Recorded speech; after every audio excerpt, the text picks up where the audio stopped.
믿음과 배짱.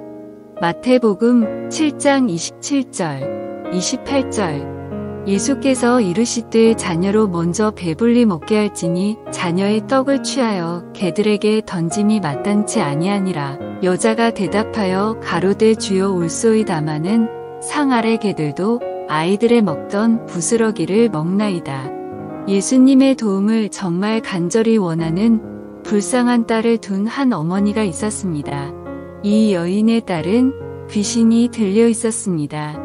이 딸은 귀신에 의해 완전히 조종을 당하여 늘 위험한 일을 당할 수밖에 없는 상태였습니다. 한편 예수님께서는 아무도 모르게 조용히 쉬시려고 두로에 머물고 계셨습니다. 예수님께서 두로에 계신다는 소문은 금방 퍼졌습니다. 소문을 통해 들은 여인은 예수님께 찾아왔습니다. 이 여인은 예수님의 발 아래 엎드렸습니다. 사실 이 여인이 예수님을 만나기까지는 어려움이 있었습니다. 이 여자는 다윗의 자손 예수시여 저를 불쌍히 여기소서라고 예수님을 애타게 부르며 쫓아왔습니다.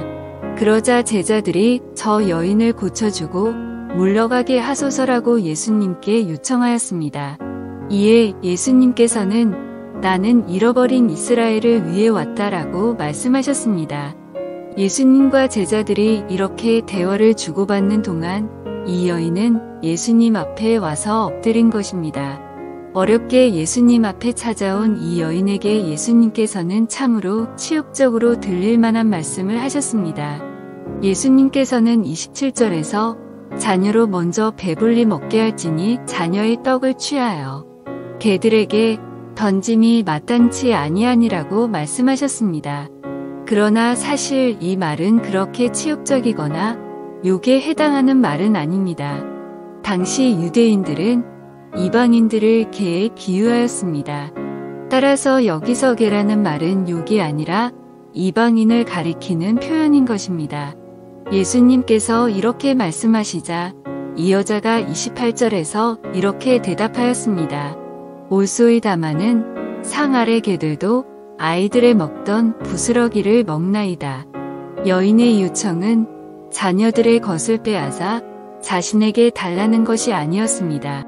여인은 예수님께서 먼저 자녀들을 배불리 먹이시고 만약 남은 부스러기가 있으면 그것이라도 주시기를 간청한 것입니다.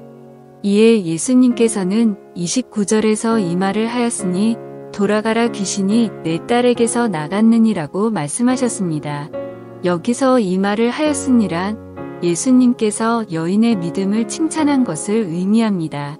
여인이 집에 돌아가 보니 과연 예수님께서 말씀하신 대로 귀신이 떠나가고 딸의 병이 나았습니다.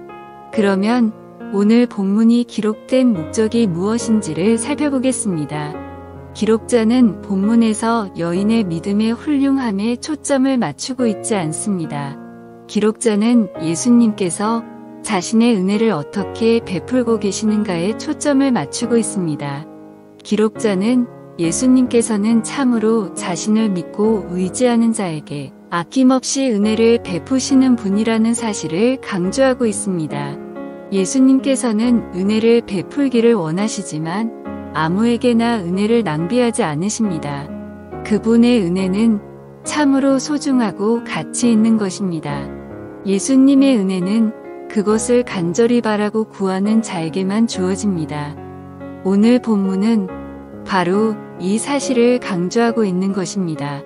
사람들은 가끔 믿음과 배짱을 혼동하는 경향이 있습니다. 그런 사람들은 하나님께 아무것도 구하지 않고 그냥 버티고 있는 배짱을 믿음 있음과 혼동합니다.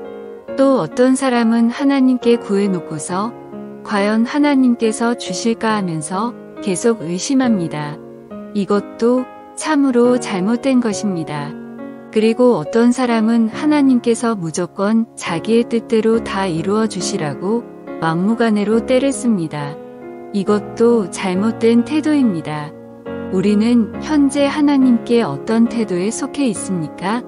우리가 진정 하나님의 자녀라면 우리는 그분께서 베푸시는 풍성한 은혜와 복을 삶의 모든 영역에서 누리며 살아야 합니다. 그럼에도 불구하고 우리가 이런 복을 누리지 못하는 까닭은 무엇입니까? 그것은 바로 우리 자신에게 문제가 있기 때문입니다.